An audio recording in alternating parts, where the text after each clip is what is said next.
Bonjour Rock, aujourd'hui je t'emmène pour une deuxième découverte de rivière. Je t'emmène sur la rivière Saint-François. Donc on est présentement sur le chemin Taché, puis on se dirige vers le lac Saint-François.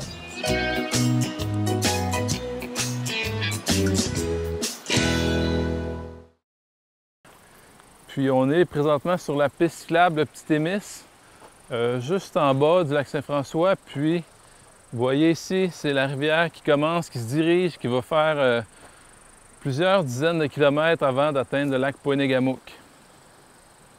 Ici, alors, on a une carte du bassin de la rivière Saint-François.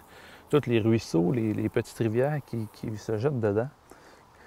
Puis, vous voyez que on commence ici avec le lac Saint-François, avec une traversée de l'autoroute 85. Puis la rivière va rejoindre le lac Poinégamook pour reprendre son cours ensuite en faisant la frontière avec les États-Unis, pour se jeter dans le lac Beau.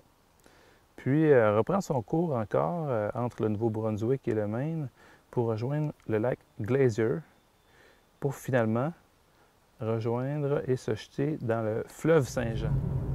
On se dirige présentement dans la même direction que la rivière. Puis on se trouve au bord de l'ancienne route 85. Puis juste ici, on voit que la rivière traverse une grande tourbière avant de reprendre son cours, puis continuer vers vraiment l'autoroute 85.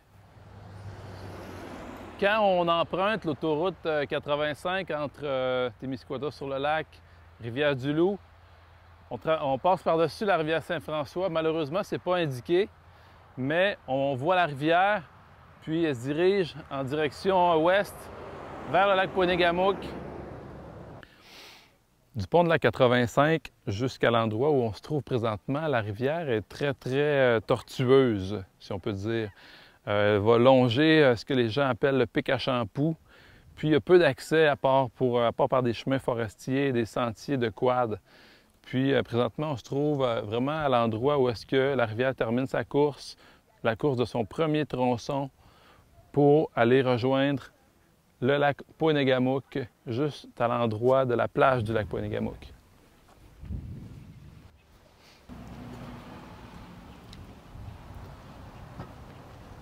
C'est au pied du lac Poinégamook que la rivière Saint-François reprend son cours en direction de Rivière-Bleue.